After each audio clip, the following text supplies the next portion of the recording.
नमस्कार, जी राजस्थान में आपका स्वागत है। इस वक्त आपके साथ मैं हूं अभिनव अभी।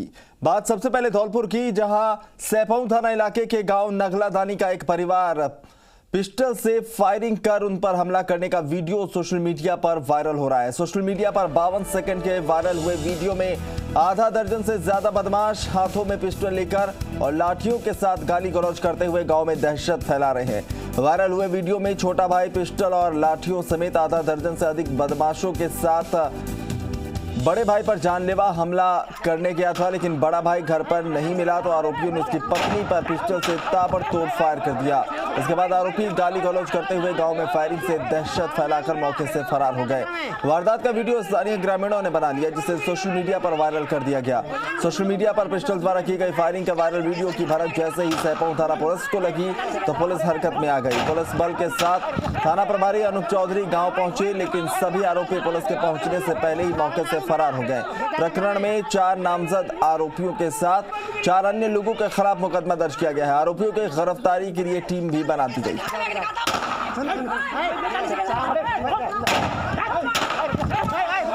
ज्यादा जानकारी के साथ भानु हमारे संवाददाता इस वक्त फोन लाइन पर हैं। भानु, क्या कुछ जानकारी मिल पाई है इस वायरल वीडियो को लेकर और प्रशासनिक स्तर पर क्या कुछ अब कदम उठाए गए? जी बिल्कुल, बात करें जो सैपऊ थाना क्षेत्र का जो नगलादानी गाँव है, इसमें गांव में 2 भाइयों के विवाद के चलते छोटा भाई गांव में पहुंचा हुआ, गांव में भाई के साथ मारपीट के साथ झगड़ा करने के लिए पहुंचा था। जो उसके साथ करीब 5 से 6 युवक थे जो हथियारों से लैस थे। उन्होंने जाकर सीधे पहले गांव में फायरिंग कर दी, जिससे पूरे गांव में दहशत फैल गई। दहशत फैलने के बाद उन्होंने सीधे जाकर अपने जो भाई है, बड़ा भाई रामनिवास के जाम, जो आरोपी मोनी है, वो गया। जो उसका भाई था रामनिवास, वो घर पर नहीं मिला। उसके बाद उसने उसके घर पर ताबड़तोड़ फायरिंग कर दी, जिसके दौरान उसकी जो भाभी थी वो बाल बाल बच गई। जिस घटना के बाद कुछ ग्रामीणों ने इस घटना का पूरा वीडियो जो बना लिया, इसको सोशल मीडिया पर वायरल कर दिया। घटना का वीडियो जैसे ही सैपऊ थाना पुलिस को मिला, सैपऊ थाना पुलिस मौके पर पहुंची। तब तक जो बदमाश थे, युवक थे, जो निकल चुके थे। और बात करने जगह पुलिस की, तो पुलिस ने टीम गठित कर नामजद जो आरोपी से 5 से 6 लोगों को नामजद आरोपी बनाकर टीम गठित करने की आरोपी की तलाश की जा रही है। बिल्कुल, आरोपियों की तलाश हो रही है, लेकिन भानु सवाल यही है कि इस तरह से खुलेआम फायरिंग करना ये दिखाता है कि वहां अपराधियों में अब पुलिस का खौफ बिल्कुल भी नहीं है। बहुत बहुत शुक्रिया तमाम जानकारी के लिए।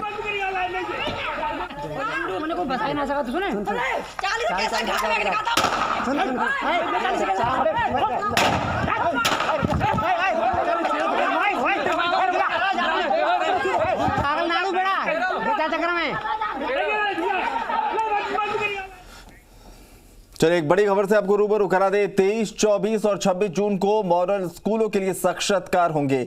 MS टीम ऐप से ऑनलाइन साक्षात्कार लिए जाएंगे। विभाग ने आवेदकों को MS टीम ऐप डाउनलोड करने के निर्देश दिए हैं।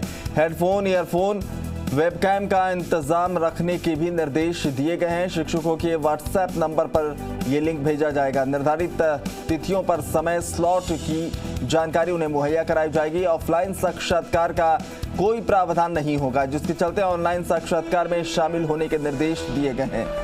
तो 23, 24 और 26 जून को मॉडल स्कूलों के लिए साक्षात्कार की तारीख मुकर्रर की गई है, तय की गई है। MS टीम के ऐप के जरिए ऑनलाइन ये साक्षात्कार होंगे। ललित हमारे संवाददाता ज्यादा जानकारी के साथ फोन लाइन पर हैं। ललित, क्या कुछ दिशा निर्देश दिए गए हैं और किस तरीके से ये पूरा ऑनलाइन तरीके से साक्षात्कार आयोजित होगा? जी बिल्कुल, आपको बता दें कि मॉडल स्कूलों में जो शिक्षकों का चयन है उसके लिए साक्षात्कार की जो तिथि है वह 23, 24 और 26 जून को निर्धारित की गई है। इसके साथ ही शिक्षकों को निर्देशित किया गया है कि साक्षात्कार ऑनलाइन लिए जाएंगे, ऑफलाइन स्तर पर नहीं होंगे।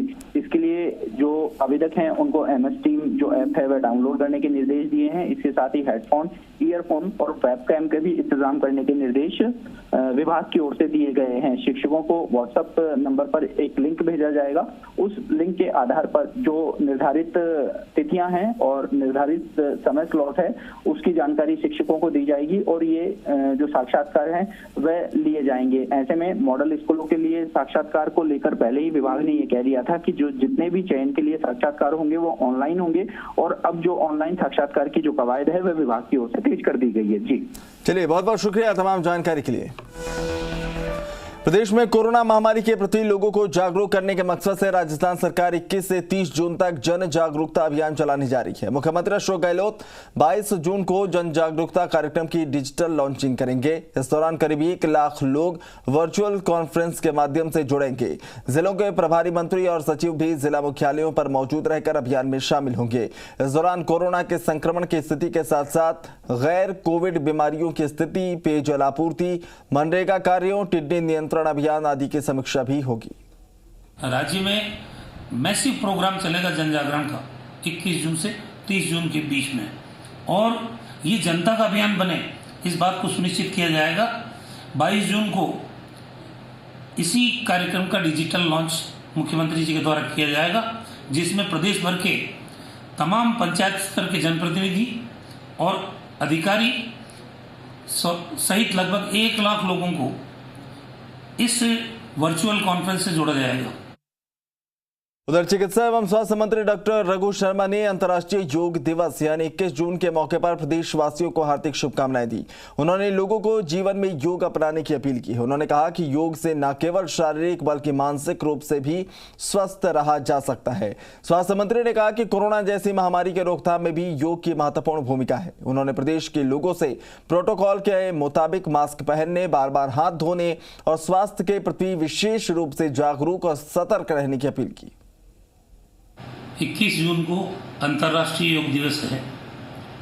आप सब जानते हैं इस वक्त पूरे विश्व में कोरोना की महामारी चल रही है। योग हमारी प्राचीनतम संस्कृति का प्रतीक है, जो हमारे शरीर को स्वस्थ रखने की एक पद्धति है। मैं अंतर्राष्ट्रीय योग दिवस पर संपूर्ण प्रदेशवासियों को अपनी ओर से हार्दिक शुभकामनाएं देता हूं। चलिए आगे बढ़ेंगे। अब बात राजधानी जयपुर की, जहां मुक्तानंद नगर में लॉकडाउन के दौरान भी लोग योगाभ्यास कर खुद को स्वस्थ और निरोगी रख रहे हैं। कॉलोनी में रहने वाले पतंजलि योग समिति के राजस्थान प्रभारी कुलभूषण बैराठी रोजाना अपने घर की छत पर योग क्लास लगाते हैं। अमरनाथ अस्पताल की डॉक्टर उषा योगाभ्यास से पहले साधकों की निःशुल्क जांच करती हैं। ये सभी लोग कल 21 जून को मनाए जाने वाले 6ठे अंतर्राष्ट्रीय योग दिवस की भी तैयारी कर रहे हैं। इन्होंने लोगों से योग अपनाकर निरोगी रहने की अपील की है। 5 जितना समय श्वास को भीतर की ओर लेने में लगा रहे हैं, उतना ही या उससे दुगना समय श्वास को बाहर। उधर झुंझुनू के जाखल गांव के रहने वाले सैनिक अजय कुमावत की शहादत के बाद आज राजकीय सम्मान के साथ पैतृक गांव में उनका अंतिम संस्कार किया गया। इस दौरान गांव का हर एक व्यक्ति अपने लाडले के अंतिम दर्शन के लिए उमड़ा नजर आया। इस मौके पर सांसद नरेंद्र कुमार, डॉक्टर राजपाल शर्मा, जिला सैनिक कल्याण अधिकारी कमांडर परवेज हुसैन समेत अन्य जनप्रतिनिधियों और अधिकारियों ने उन्हें श्रद्धा सुमन अर्पित किए। शहीद की वीरांगना ने अपने वीर गति को प्राप्त पति शहीद अजय कुमार के आखिरी दर्शन किए तो वे भावुक हो गई और उन्होंने काफी देर तक शहीद के पार्थिव देह को अपने गले लगाए रखा और सुहाग की सारी निशानियां उन्हें समर्पित कर दी। शहीद को पुलिस और सेना के जवानों ने गार्ड ऑफ ऑनर दिया। पार्थिव देह के साथ आए शहीद के साथी सूबेदार MS भापकर ने शहीद के भाई संजय कुमार को तिरंगा सौंपा। नायक अजय कुमार को शहादत देने के लिए यहाँ इकट्ठा हुए हमारे बहुत बहादुर जवान, और हमको, हमारे देश को, हमारे आर्मी को और हमारे पूरे राजस्थान निवासियों को बहुत गर्व है कि ये सेना की नगरी है और झुंझुनू जिले में पूरे देश में सबसे ज़्यादा सैनिक हैं और सबसे ज़्यादा शहादत दी है। ये दिया बुझा नहीं है, ये दिया जला है, इसमें घी डला है और बहुत कुछ प्रेरणा भाई अजय दे के गए हैं कि इन्होंने युवाओं को एक बहुत बड़ी प्रेरणा दी है कि देश की शहादत के लिए, देश के हित के लिए हमारा युवा साथी हमेशा तैयार है, अपने प्राणों की जान न्यौछावर करने के लिए हमेशा तैयार है। उधर कोरोना महामारी के चलते दर्शनार्थियों के लिए बंद जिले के धार्मिक स्थल फिलहाल नहीं खुलेंगे। जिला कलेक्टर की अध्यक्षता में आयोजित हुई बैठक में प्रशासनिक अधिकारियों, धर्मगुरुओं और धार्मिक स्थलों के प्रतिनिधियों ने सर्वसम्मति से ये फैसला लिया। आगामी बैठक में जिले के धार्मिक स्थलों को खोलने को लेकर एक बार फिर से विचार किया जाएगा।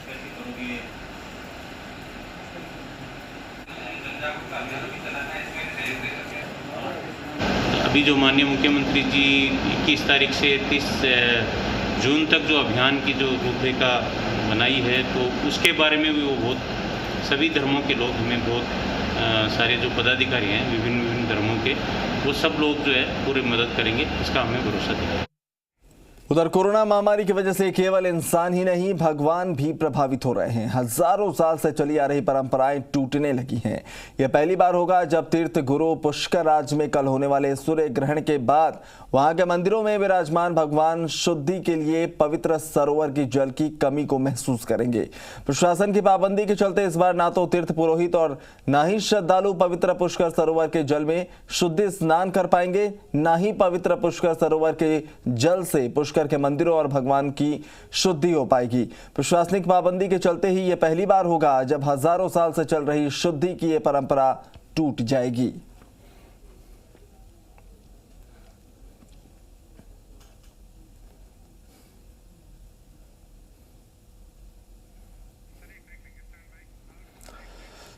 चलिए तो बुलेटिन में वक्त हो चला एक छोटे से ब्रेक का, जल्द हाजिर होंगे।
ब्रेक के बाद आपका एक बार फिर से स्वागत है। मोदी सरकार 2.0 के 1 साल पूरे होने के उपलक्ष्य में आज बीकानेर संभाग को लेकर बीजेपी ने खास जन संवाद रैली का आयोजन किया। राष्ट्रीय अध्यक्ष जेपी नड्डा और केंद्रीय मंत्री अर्जुन राम मेघवाल ने इस जन संवेदना रैली को संबोधित करते हुए अपनी बातों को रखा। वहीं बीकानेर में एक साथ कई जगह पर रैली को देखने का इंतजाम किया गया। हम लोग आज यहाँ खड़े हैं और आने वाले समय के अंदर ये जो जाने गई थी जानों के लॉकडाउन का कारोबारी प्रतिष्ठानों पर असर साफ साफ दिखने लगा है। बाजारों में बड़े किराएदारों की दुकानें और शोरूम या तो खाली होने लगे हैं या आउटलेट स्पेस कम होने लगे हैं। जयपुर में बड़े स्पेस उपलब्ध करवाने वाली सेवा प्रदाता फर्म का कहना है कि लॉकडाउन के बाद स्पेस की डिमांड एकदम से कम हुई है। कई बड़े शोरूम अपने आउटलेट स्पेस कम करने की डिमांड कर चुके हैं। वहीं ऑल राजस्थान दुकानदार संघ का कहना है कि सबसे अधिक मार छोटे दुकानदारों पर पड़ी है। गारमेंट और फूड सेक्टर के सबसे अधिक प्रतिष्ठान खाली होने लगे हैं। कोरोना संक्रमण के दौरान लगे लॉकडाउन में कारोबारियों को सबसे अधिक नुकसान हुआ है। अधिकतर जयपुर और प्रदेश की बात करें तो अब कारोबारी प्रतिष्ठान अपनी जगह सीमित करने लगे हैं। ऐसे में खास तौर पर जो बढ़ा हुआ किराया है वो एक बड़ा मुद्दा बनकर उभरा है। हम राजस्थान दुकानदार महासंघ के कार्यालय में हैं। कारोबारी हमारे साथ, उनसे जानते हैं किस तरह की सिचुएशन इस वक्त है। निश्चित तौर पर लॉकडाउन के बाद में जो स्थितियां बनी, 2 महीने पूरा बाजार बंद रहा और उसके बाद बाजार खुला। जो स्थितियां थी बाजार की, जो व्यापार था वो बिल्कुल ना के बराबर रहा। किराए की बात करें कि जितनी दुकानें हम बड़े किराए पर थी वो सब दुकानों पर इतना संकट आ गया कि एक तो 2 महीने का किराया देने में हम असमर्थता व्यक्त कर रहे हैं। और एक न एक चीज तो हमें क्लियर करनी पड़ेगी कि 2 महीने का किराया या तो माफ करें या अगला किराया है उसको आधा करें। राज्य सरकार केंद्र में डाल रही है, केंद्र राज्य में डाल रही है। राज्य सरकार को चाहिए कि भाई तुम केंद्र को कह रहे हो आप कम से कम बिजली की बिल और बच्चों की स्कूल की फीस तो माफ कर दो, वो भी ये नहीं कर पा रहे। और केंद्र सरकार है तो वो वहां से फुटबॉल बढ़ा रखी है व्यापारियों की, यह इन्होंने बढ़ा रखी है। छोटे व्यापारियों का जो अभी लेटेस्ट आया है इसका सर्वे आया, उस सर्वे के अंदर 44% छोटी दुकानें बंद हो रही है अगले आने वाले 3 महीने में। व्यापार संघों की खास तौर पर मांग है कि सरकार तुरंत कोई रिलीफ पैकेज जारी करे ताकि कारोबार सुगमता के साथ दुकानों के बंद होने की स्थिति न हो। वीडियो जर्नलिस्ट विकास के साथ अंकित तिवारी, जी मीडिया, जयपुर। उधर अजमेर में जीएसटी इंटेलिजेंस की टीम ने केटी एंटरप्राइजेस फर्म पर छापेमारी की कार्रवाई की। डीजीजीआई को छापेमारी में 1,50 लाख रुपए की जीएसटी चोरी की जानकारी सामने आई है। वहीं वितरक ने 40 लाख रुपए की कर चोरी मौके पर जमा करवाई। डीजीजीआई सूत्रों के मुताबिक जब्त दस्तावेजों से तंबाकू उत्पाद निर्माताओं और वितरकों के गठजोड़ की पोल खुलेगी। सोमवार से विभागीय अधिकारी इन दस्तावेजों की गहन जांच करेंगे। इसके बाद मिले इनपुट के आधार पर छापे का दायरा बढ़ाया जा सकता है।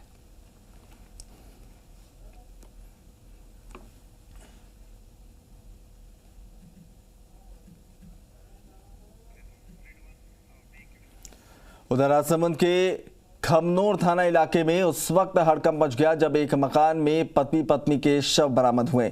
जानकारी के मुताबिक उदय सिंह अपने कमरे में सोया हुआ था। सुबह उसका साथी घर पर बाइक लेने के लिए आया तो आवाज लगाने पर उदय सिंह ने दरवाजा नहीं खोला।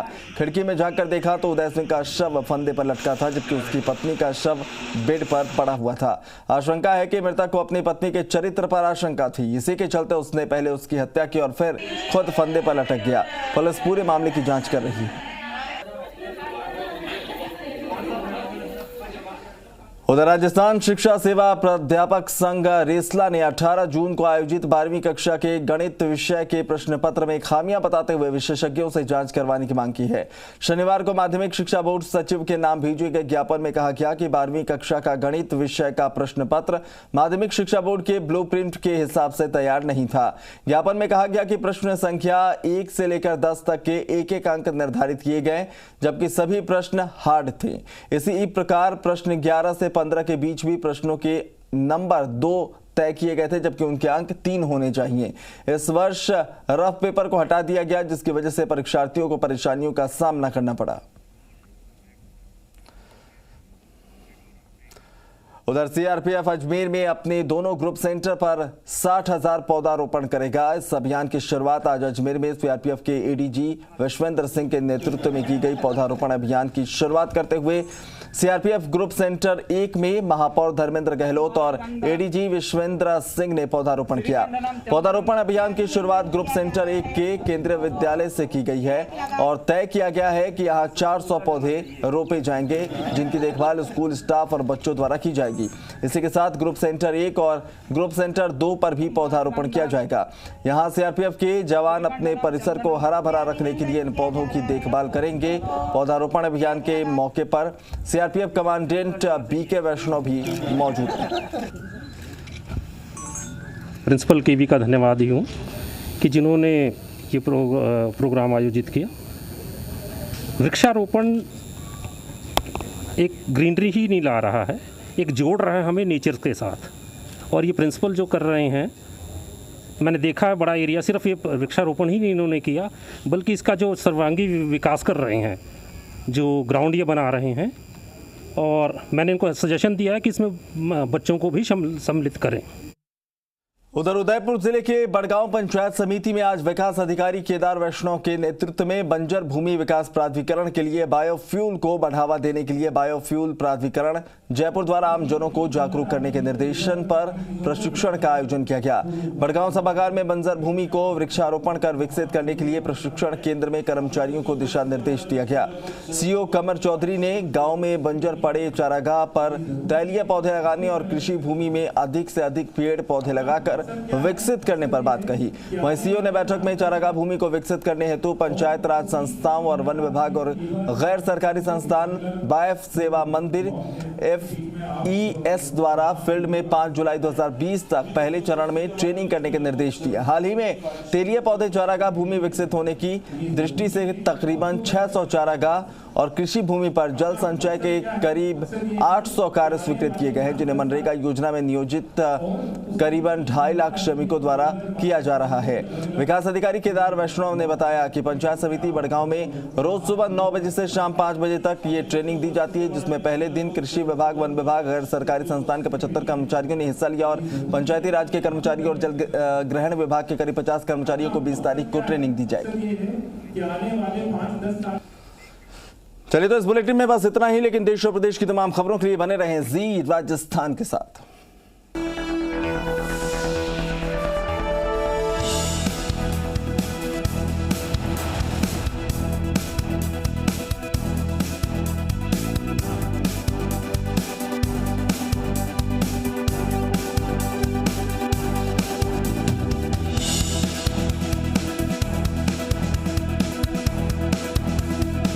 प्रस्तुतकर्ता एग्रोसेफ इंस्टेंट प्लस हैंड सैनिटाइजर हाथों को ड्राई नहीं मॉइस्चराइज करता है।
साला कोरोना की ऐसी तैसी आए तो सही मेरे माइक पे। आ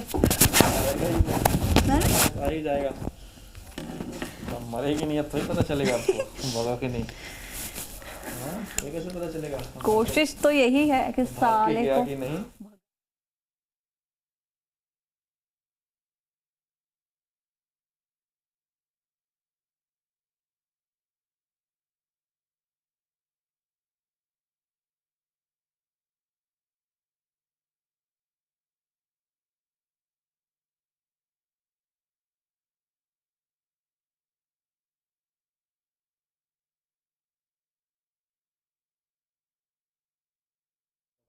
हट जाएगा ना। हाँ वो सब हटा दिए हैं, बता रहे हैं। वो बाय-बाय बोल दिए हैं।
प्रायोजक मुल्तानी पश्मीना, कुछ नहीं बचेगा, आओ अब सब बचेगा। Manforce condoms, the game of love. Immunity बढ़ाने के लिए महिलाओं की नंबर 1 औषधि व टॉनिक हिमपुष्पा। चीन पर प्रधानमंत्री का साफ संदेश, नहीं हुई ऐसी घुसपैठ जिससे हो पोस्ट पर कब्जे की कोशिश। सेना ने एलएसी पर चीन का निर्माण रोका, शांति से हल करेंगे मुद्दे, सेना को भी पूरी छूट।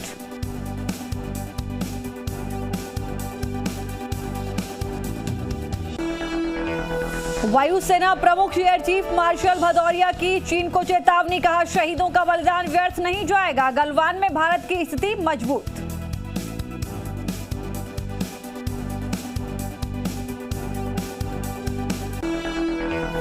गृहमंत्री अमित शाह की राहुल गांधी को नसीहत, कहा राष्ट्रहित के लिए सस्ती राजनीति छोड़ें। एक सैनिक के पिता ने भी दिया करारा जवाब।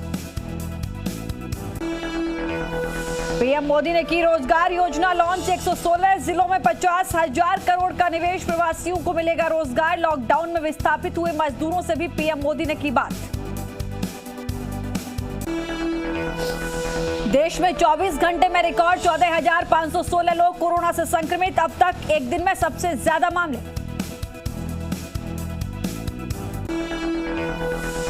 राजस्थान में कोरोना संक्रमित का आंकड़ा पहुंचा 14,314, सुबह 158 मामले दर्ज हुए। प्रदेश में कुल मौतें 333। कोरोना जांच को लेकर सीएम गहलोत का बड़ा फैसला, निजी अस्पतालों के लिए जांच और बेड की रेट तय किए। अब 2,200 रुपए में प्राइवेट लैब में होगी कोरोना की जांच। जनरल बेड 2,000 रुपए, वेंटिलेटर समेत आईसीयू बेड की दर 4,000 फिक्स। अलवर के केंद्रीय कारागृह से आई चौंकाने वाली तस्वीरें, कुख्यात बदमाश जेल में कर रहे मोबाइल फोन का इस्तेमाल, दूसरे कैदियों से कर रहे वसूली, परिजनों को ऑनलाइन पैसे भेजने की दे रहे धमकी। धौलपुर में एक परिवार पर पिस्टल से फायरिंग का वीडियो सोशल मीडिया पर हुआ वायरल। आधा दर्जन बदमाशों ने पिस्टल और लाठियों के साथ गांव में फैलाई दहशत। सैपऊ के नगला दानी गांव का मामला। राजस्थान की बादशाहत लगातार बरकरार। 63.2% मार्केट शेयर पर हमारा कब्जा। विश्वास और प्यार के लिए शुक्रिया राजस्थान।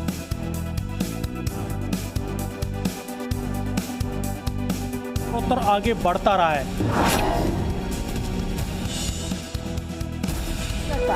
रेमो पान मसाला, स्वाद जिंदगी का रेमो।